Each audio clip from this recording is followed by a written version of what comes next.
Hello student, या व्हिडिओमध्ये आपण 5th स्टँडर्डचा 18 lesson the environmental and अर्थ याचा एक्सरसाइज सॉल्व्ह करणार आहोत. पहा, याच्या आधीचे सगळ्या लेसनचे एक्सप्लेनेशन प्लस एक्सरसाइजचे व्हिडिओ चॅनलवरती अपलोडेड आहेत. EVS 2 आणि EVS मॅथ्सचे सुद्धा आहेत, ज्याची लिंक मी तुम्हाला डिस्क्रिप्शन बॉक्समध्ये देणार आहे. चला तर मग सुरुवात करूया आपल्या एक्सरसाइजला. फर्स्ट क्वेश्चन आहे तुम्हाला, what's the solution. What's the solution मध्ये पहिला क्वेश्चन आहे, river and lake are filled with water hyacinth. Hyacinth म्हणजे जलपर्णी, ह्याच्यामध्ये उगवणारी झाडं असतात ना, शेवाळ टाईप, जी काय हिचे प्रश्न काय विचारलेले की नदी किंवा तलावावरती जलपर्णीची चादर पसरलेली आहे, मराठीमध्ये म्हणता येईल त्याला. म्हणजे काय झालेलं आहे की पूर्ण सरफेसवरती बघा हिरवळ लागते, शेवाळ लागतं, तसं झालेलं आहे. काय करणार तुम्ही? What's the solution? First, water hyacinth are formed due to mixture of detergent in the water. कशामुळे ही तयार होते? तर जेव्हा कपडे वगैरे धुतले जातात तेव्हा त्याचं जे डिटर्जंट असतं कपड्यांचं, ते पाण्यामध्ये मिक्स झाल्यामुळे ही हायसंथ म्हणजे ही जलपर्णीची चादर तयार होते. Water hyacinth are form due to mixture of detergent in the water. Second आहे, to control it the water hyacinth should be removed. सगळ्यात पहिलं काय करायचं? To control it the water hyacinth should be removed. जी शेवाळ पसरलेला आहे किंवा जलपर्णी आहे ती सगळी काढून घ्यायची, रिमूव्ह करायची. नंतर काय करायचं? होऊ नये म्हणून काय करायचं बघा, then waste water from household or washing clothes in water should be banned. म्हणजे हाऊस होल्ड आणि washing, the waste water from household or washing clothes in water should be ban. म्हणजे त्या त्या river किंवा पॉन्डमध्ये ban करायचं आहे. कुठचं पाणी?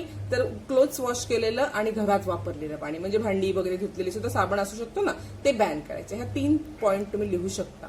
हा झाला क्वेश्चन फर्स्ट. क्वेश्चन सेकंड आहे, यूज युअर ब्रेन पॉवर. बघा, यूज युअर ब्रेन पॉवर मध्ये काय विचारलेलं आहे तुम्हाला, पाहूया. क्वेश्चन आहे, what would happen if no kites, kites म्हणजे बर्ड्स, आर, काइट एक बर्डचं नाव आहे, are left in a particular region, which living thing would increase in number, which would decrease. बघा, हा काय सांगितलंय की जर तुमच्या ह्याच्यामध्ये, जर पर्टिक्युलर एरियामध्ये काइट म्हणजे घार, आपण घार म्हणतो माहितीये ना, आकाशात उंच उडते, ती घारच जर राहिली नाही तर काय होईल? कोणते लिव्हिंग थिंग्स वाढतील आणि कोणते लिव्हिंग थिंग कमी होतील, याचा आपण आता आन्सर बघूया. पहा, नो काइट्स आर लेफ्ट. पहा answer, if no kites are left in a particular region, the numbers of birds, amphibians, small mammals and earthworm would increase. म्हणजे जे काइट खात होता, घार खात होती, ते सगळे वाढतील. कोणते? बघा, if no kites are left in a particular region, the number of birds, amphibians, small mammals and earthworm would increase. Decrease कोण होतील? डिक्रीज कोणीही होणार नाही, कारण काइट हे कुणाचंच फूड नाहीये. Kite is a top predator, म्हणजे तो त्याला कोणीही खात नाही, तो भक्षकच आहे, फक्त तोच फक्त त्याला कोणी खात नाही. So no animal will be decrease. कोणताही अॅनिमल डिक्रीज होणार नाही. काय बघितलं आपण? If no kite are left in a particular region, the number of birds, amphibians, small mammals and earthworm would increase, हे वाढतील.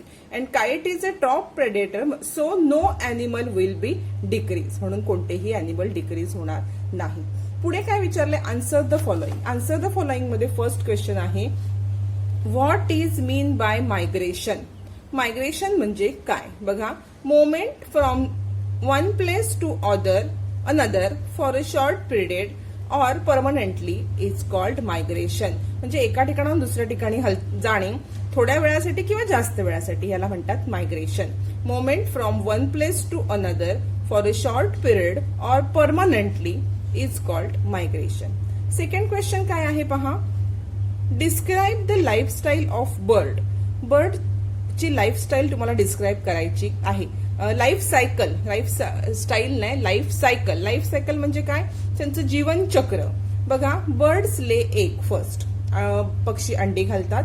After few days eggs are hatch, काही दिवसांनी ते अंडी हॅच होतात. म्हणजे काय होतं? The small birds come out, small bird come out, they grow up in the nest.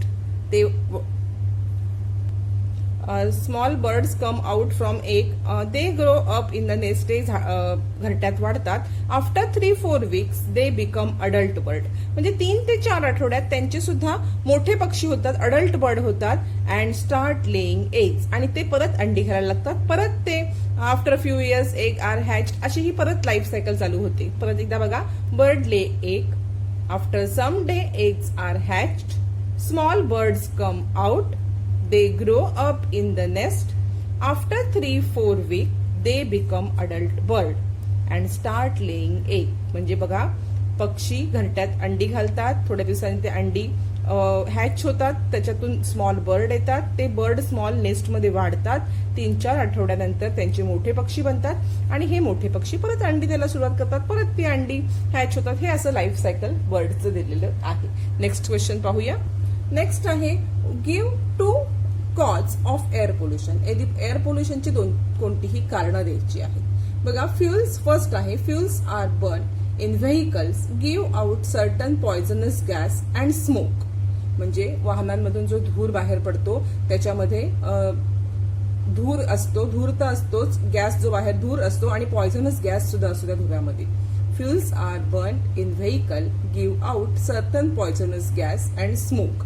Second आहे, industries let out some poisonous gases into the air. म्हणजे इंडस्ट्रीमधून सुद्धा पॉयझनस गॅसेस एअरमध्ये जातात. Industries let out some poisonous gases into the air. हे 2 cause आपण देऊ शकतो. इंडस्ट्रीमधून गॅस बाहेर पडतात, स्मोक बाहेर पडतात, पॉयझनस गॅस असतो. तसंच व्हेकलमधून सुद्धा स्मोक आणि पॉयझनस गॅस बाहेर पडतो. फोर्थ आहे तुम्हाला, for what purpose do we use land obtained by clearing forest.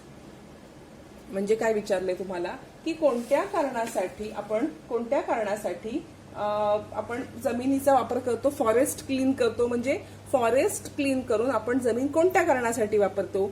सगळ्यात पहिलं आहे ऍग्रिकल्चर. म्हणजे शेती करण्यासाठी सुद्धा फॉरेस्ट आपण क्लीन करतो, तोडतो, झाडं तोडतो, जंगल तोडतो. कशासाठी?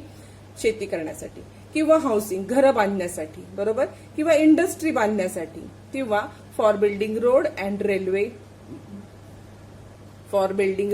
Railway track. म्हणजे बघा, ऍग्रिकल्चर शेतीसाठी तोडतो, हाऊसिंग, इंडस्ट्रीज, आणि for building roads and railway track आणि रोड बांधण्यासाठी सुद्धा झाडं तोडून आपण, कोकण रेल्वे हे आपलं उदाहरण आहे. कोकण रेल्वे ही पूर्ण जंगलातून जाते, जंगल तोडून तिथे एक ट्रॅक तयार केलेला आहे. या कारणांसाठी आपण जंगल तोडतो आणि ही जमीन वापरतो.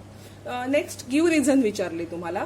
गिव्ह रिझन मध्ये फर्स्ट आहे पहा, इट इज इम्पॉर्टंट. पहा, गिव्ह रिझन तुम्हाला विचारलेला आहे.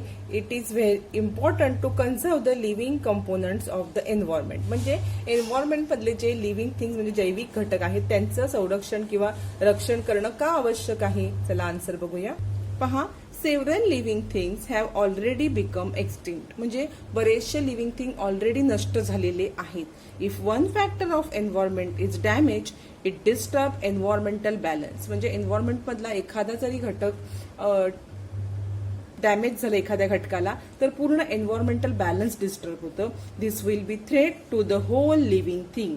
ह्याच्यामुळे काय होणार आहे, सगळ्या मानवजातीला हा मोठा धोका आहे. सो म्हणायचं आणि क्वेश्चन लिहायचं. So it is important to conserve the living components of the environment. So म्हणायचं आणि पूर्ण गिव्ह रिझनचा क्वेश्चन लिहायचा. बघा परत एकदा, several living things have already become extinct. If one factor of environment is damaged, it disturbs environmental balance. Third, this will be threat to the whole living thing. म्हणजे already बऱ्याचशा पेशी नष्ट झालेल्या आहेत, बरेचसे सजीव नष्ट झालेले आहेत आणि सजीव नष्ट झाल्यामुळे त्याच्या एन्व्हायरमेंटल बॅलन्स बिघडतो आणि ह्या एन्व्हायरमेंटल बॅलन्स बिघडल्यामुळे सगळ्या सजीव सृष्टीला मोठा धोका आहे. So it is important to conserve the living component of the. इथे तुम्ही सो म्हणायचं. पहा, इथे सो म्हणायचं आणि पूर्ण क्वेश्चन लिहून टाकायचा आहे. आता सेकंड आपण गिव्ह रिझन बघूया.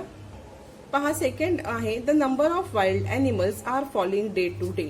म्हणजे वाईल्ड अॅनिमल हे दिवसेंदिवस कमी होत चालले. का? बघा कारण काय. First, forest are been cut down to make place for various reason of man need. माणसाच्या अनेक गरजांसाठी जंगलतोड चाललेली आहे. Forest provided shelter and food to the wild animal. फॉरेस्टमुळे वाईल्ड अॅनिमलला फूड आणि शेल्टर म्हणजे अन्न आणि निवारा मिळतो. If the plants on earth are destroy the number of animal also fall day by day. म्हणजे आपण जंगल तोड करतो, झाडं तोडतो, त्याच्यामुळे काय होतंय, झाडं तोडल्यामुळे त्याच्यावरती जे जंगल तोडल्यामुळे झाडं कमी झालेली आहेत, झाडं तोडल्यामुळे त्याची झाडाची पानं खाणारे अॅनिमल्स कमी झाले आणि त्या अॅनिमल्सला खाणारे सुद्धा अॅनिमल्स कमी होत चालले. त्याच्यामुळे त्या अॅनिमल्सला खाणारे जे वाईल्ड अॅनिमल आहेत तर ते त्यांचं खाणंच मिळत नाहीये. तर वाईल्ड अॅनिमल जगतील कसे? So the number of wild animal are falling day by day. परत एकदा बघा, forest are been cut down to make place for various reason of man need. Forest provide shelter and food to the wild animal. If the plant on the earth are destroyed, the number of animals also fall day by day. So म्हणायचं, so the number of wild animal are falling day by day. आता तुम्हाला true false विचारलेलं आहे ते पाहूया. पहा, first आहे dead animals, plants and animal are abiotic component. म्हणजे मेलेले प्राणी आणि वनस्पती हे अबायोटिक कंपोनंट आहेत का? जरी ते मेले असले तरी ते बायोटिक कंपोनंटच आहेत, म्हणून हे आन्सर आहे false. It is necessary to conserve biodiversity. बायोडायव्हर्सिटीचं रक्षण करणं आपलं गरज आहे का? Yes, it is true. पहिलं फॉल्स, दुसरं ट्रू. नंतर आहे classify the following as natural and manmade. हे जे खाली तुम्हाला दिलेले आहेत याला आपण नॅचरल आणि मॅनमेड मध्ये क्लासिफाय करूया. बघा, नॅचरल मध्ये काय काय येतील? सॉइल, स्टोन, वॉटर हायसंथ म्हणजे आपण जलपर्णी बघितलं, horse, sunlight, dolphin, water, cotton, wool, tree. परत एकदा बघा, soil, stone, water hyacinth, horse, sunlight, dolphin, water, cotton, wool, tree. आणि मॅनमेड मध्ये book, pen, chair, table, brick. परत एकदा बघा, मॅनमेड मध्ये book, pen, chair, table, brick. बघा, इथे आपल्याला हा एक्सरसाइज कंप्लीट झालेला आहे. या लेसनचा एक्सरसाइज कंप्लीट झालेला आहे. तसेच सगळ्या लेसनचे एक्सरसाइज अपलोडेड आहेत. तुम्ही डिस्क्रिप्शन बॉक्स चेक करा आणि चॅनलला अजून सबस्क्राईब केलं नसेल तर सबस्क्राईब करून बेल आयकॉन दाबा आणि व्हिडिओ लाईक सुद्धा करा.